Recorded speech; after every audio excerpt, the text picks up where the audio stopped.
Hello বন্ধুরা, আপনারা সবাই কেমন আছেন? আশা করি খুব ভালো আছেন। বন্ধুরা, খুশি কুকিং চ্যানেলে আপনাদেরকে স্বাগত। বন্ধুরা, আজকে আমি করবো হোটেলের মতন একদম চিকেন চিলি। খেতে সেরকমই টেস্ট পাবে, বাড়িতে খুব সহজে আপনারা চিকেন চিলি করে খেতে পারেন। প্রথমে আমি 500 মতন চিকেন নিয়েছি, ছোটো ছোটো টুকরো কেটে নিয়েছি। আমি বাড়িতে এনে কাটা করেছিলাম। চিকেনটা আমি ধুয়ে পরিষ্কার করে নিয়েছি। এর মধ্যে দিয়ে দিলাম লবণ আমি অল্প দিয়েছি, পরিমাণের মতন দিয়েছি। আর আদা রসুন বাটা দিয়েছি 1 চামচের মতন। আর এতে গোলমরিচ নিয়েছি, গোলমরিচগুলো ভালো করে খড়ের মধ্যে কুটে নেব। আপনাদের কাছে বাটা থাকলে বাটা দিতে পারেন, গোলমরিচ বাটা। আমি 1 চামচের মতো আছে এটা গুঁড়ো করে নিলাম। এর মধ্যে দিয়ে দিলাম একটা ডিম না দিলে বন্ধুরা ভালো লাগবে না। চিকেন চিলিতে ডিম অবশ্যই দিতে হবে। ডিমটা দেওয়ার পর খুব ভালো করে নাড়াচাড়া করে মিক্স করে নেব খুব সুন্দর করে, যেন ভালো করে চিকেন আর ডিমটা একসঙ্গে মিক্স হয়ে যায়। এবার এর মধ্যে 2 চামচের মতো কর্নফ্লাওয়ার দিয়ে দেবো, আর দিয়ে দেবো 1 চামচ ময়দা। যদি আপনার কাছে কর্নফ্লাওয়ার না থাকে তাহলে আপনার ময়দা দিয়েও করতে পারেন। শুধু ময়দা দিয়ে দিবেন 2 চামচের মতন, সেটাতেও হবে। এবার আমি ময়দা কর্নফ্লাওয়ার দিয়ে ভালো করে মিক্স করে নিলাম। এবার এর মধ্যে দেবো ভিনিগার বন্ধুরা আপনারা অবশ্যই দিবেন। 1 চামচের মতন আমি ভিনিগার দিয়েছি। ভিনিগারটা দিলে কি হয় কি, ডিমের গন্ধটা কেটে যায়, ডিমটা গন্ধ দেয় না, খুব সুন্দর ফ্লেভার আসে। আর দিয়ে দেবো 1 চিমটি মতো কাশ্মীরি লাল লঙ্কা। এটা ঝাল লঙ্কা দিয়ে নিয়ে আমি কাশ্মীরি লাল লঙ্কা দিয়েছি। একে আমি 15 মিনিটের মতন ঢাকা দিয়ে রেখে দেবো ভালো করে নাড়াচাড়া করে। আর একদিকে আমি নিয়েছি একটা শিমলা লঙ্কা নিয়েছি, 4টে পেঁয়াজ নিয়েছি। পেঁয়াজগুলো ছোটো রয়েছে তার জন্য আমি 4টে নিয়েছি। আপনারা বড় পেঁয়াজ থাকলে 2টো নেবেন। আদা নিয়েছি, রসুন নিয়েছি, ভালো করে এগুলো কেটে নিলাম। আমি শিমলা লঙ্কাটা ভালো করে কেটেছি ডিজাইন করে। পেঁয়াজগুলো 4 ভাগ করে এগুলো খোসাগুলো ছাড়িয়ে নিয়েছি এরকম করে।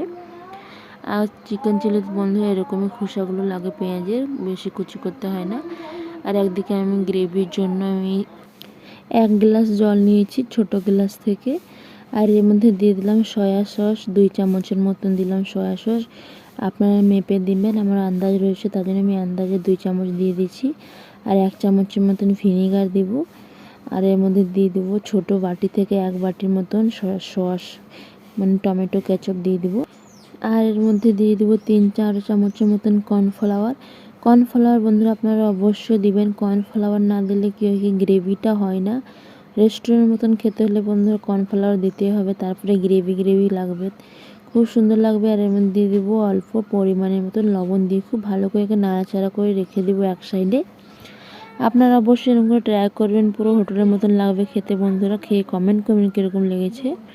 15 মিনিটের পর আমি খুলে দেখে নিলাম, দেখুন খুব সুন্দর করে মিক্স হয়ে গেছে। এবার আমি চামচের সাহায্যে একটা করে আমি তেলের মধ্যে সব ভেজে নেব। আমার তেলটাও গরম আছে, তেলটা আমি বেশি গরম করিনি, মিডিয়াম আছে গরম করেছি। গ্যাসটা আস্তে করে দেওয়ার পর আমি সব এক এক করে চিকেনগুলো আমি কড়াইয়ের মধ্যে দিয়ে দিলাম। আর খুব সুন্দর করে নরম একদম কুরকুরে সব ভেজে নেব, লাল লাল করে উল্টো পাল্টা করে। বন্ধুরা আপনারা এরকম করে খাবেন, খেতে খুব ভালো লাগে। কেমন লেগেছে আপনারা অবশ্যই কমেন্ট করে জানাবেন। যারা আমার চ্যানেলে নতুন আছেন তারা সাবস্ক্রাইব করে দিবেন, আর যারা এখনও সাবস্ক্রাইব করেনি তারা অবশ্যই সাবস্ক্রাইব করে দিবেন আমার চ্যানেলকে। আজকে চিকেন চিলির ভিডিওটা বন্ধুরা আপনার কেমন লেগেছে অবশ্যই কমেন্ট করে আমাকে জানাবেন কেমন লেগেছে। আর বন্ধুরা এরকম করে চিকেন চিলি আপনারা চাউমিনের সঙ্গে খেতে পারেন, রুটির সঙ্গে খেতে পারেন, খেতে খুব সুন্দর লাগে। খুব সুন্দর করে দেখুন ভাজা হয়ে গেছে, আর একটুকু ভেজে নেব। এবার আমি গ্যাসের ফ্লেমটা হাই করে দেবো, পুরো গ্যাসটা জোর করে খুব ভালো করে লাল লাল করে ভেজে নেব, যেন একদম কুরকুরে মুচমুচে করে ভাজা হয়। খুব সুন্দর করে ভাজা হয়ে গেছে বন্ধুরা। এবার আমি বের করে নিলাম। বাকি সব চিকেনগুলো আমি এরকম করে সব ভেজে নেব। বন্ধুরা এরকম করে ভাজলে কি হয়, গ্রেভি দেওয়ার পর আবার সে চিকেন চিলিগুলো নরম হয়ে যাবে, তার জন্য আমি মুচমুচে ভেজেছি। এবার আমি রেডি করে নেব গ্রেভিগুলো। প্রথমে আমি কড়াই দিয়ে দিলাম রিফাইন তেল, এর মধ্যে দিয়ে দেবো আদা আর রসুনের কুচিটা। আপনার তেলে গ্রেটও করে নিতে পারেন, কিন্তু আমি কুচি করে কেটেছি। কুচি করে কাটলে গিয়ে খুব সুন্দর করে ফ্লেভার আসে, খুব ভালো লাগে। আমি হালকা করে ভেজে নিলাম। এর মধ্যে দিয়ে দেবো 1 চামচের মতন আদা রসুন বাটা। আদা রসুনটা বাটাটা দিলে কি হয়, খুব সুন্দর টেস্ট আসে, খুব ভালো লাগে। আদা রসুন বাটাটা ভাজা হয়ে গেছে। এর মধ্যে আমি বাকি সবজিগুলো দিয়ে দিলাম, পেঁয়াজ, কাঁচা লঙ্কা আর শিমলা লঙ্কাটা। আর এর মধ্যে দিয়ে দেবো হালকা করে লবণ, অল্প লবণ দেবো, কেন কি আমার ইয়েতে লবণ রয়েছে, গ্রেভির মধ্যে আমি লবণ দিয়েছিলাম, তার জন্য অল্পই লবণ দিলাম। আমি হালকা করে একটা গ্যাসটা জোর করে ভেজে নিলাম, একটু ভাজা হয়ে গেছে। এবার রেডি করা গ্রেভিগুলো এর মধ্যে আমি দিয়ে দেবো, একটু নাড়াচাড়া করে দেবো, কারণ গ্রেভিটা বসে গেছিলো। নাড়াচাড়া করে মধ্যে দিয়ে দিলাম। এবার খুব ভালো করে নাড়াচাড়া করব।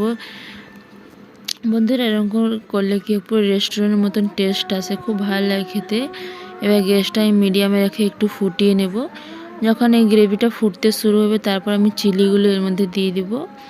বন্ধুরা একদম খুব সুন্দর করে গ্রেভিটা ফুটতে শুরু হয়ে গেছে, আর খুব সুন্দর গাঢ় গাঢ় হয়ে গেছে, আর খুব সুন্দর হয়েছে বন্ধুরা। এবার ভেজে রাখা চিকেনটা এর মধ্যে দিয়ে দিলাম, আর খুব ভালো লাগে খেতে। বন্ধুরা আপনারা অবশ্যই এরকম ট্রাই করবেন। আর ভিডিওটা কেমন লেগেছে কমেন্ট করে জানাবেন, আর ভিডিওটা লাইক কমেন্ট শেয়ার সাবস্ক্রাইব অবশ্যই করবেন। বন্ধুরা দেখুন খুব সুন্দর হয়েছে, আমার চিকেন চিলি রেডি হয়ে গেছে। এবার নামিয়ে দিলাম। এবার একটা বাসন ঢেলে নেওয়া, খুব সুন্দর হয়েছে। বন্ধুরা আপনারা অবশ্যই ট্রাই করবেন। আপনাদের হোটেলে যাওয়া या দোকানে যাওয়ার দরকার পড়বে না, খুব সহজে বাড়িতে চিকেন চিলি বানিয়ে খেতে পারেন। আপনাদের আরও কোনো কিছু যে কোনো রেসিপি জানার ইচ্ছে থাকে তাহলে কমেন্ট করে আমাকে জানাবেন, আমি আপনাদেরকে রেসিপি শেয়ার করব। বন্ধুরা আপনারা ভালো থাকুন, সুস্থ থাকুন। আপনাকে অনেক ধন্যবাদ, আপনার ভিডিও দেখেন আমার।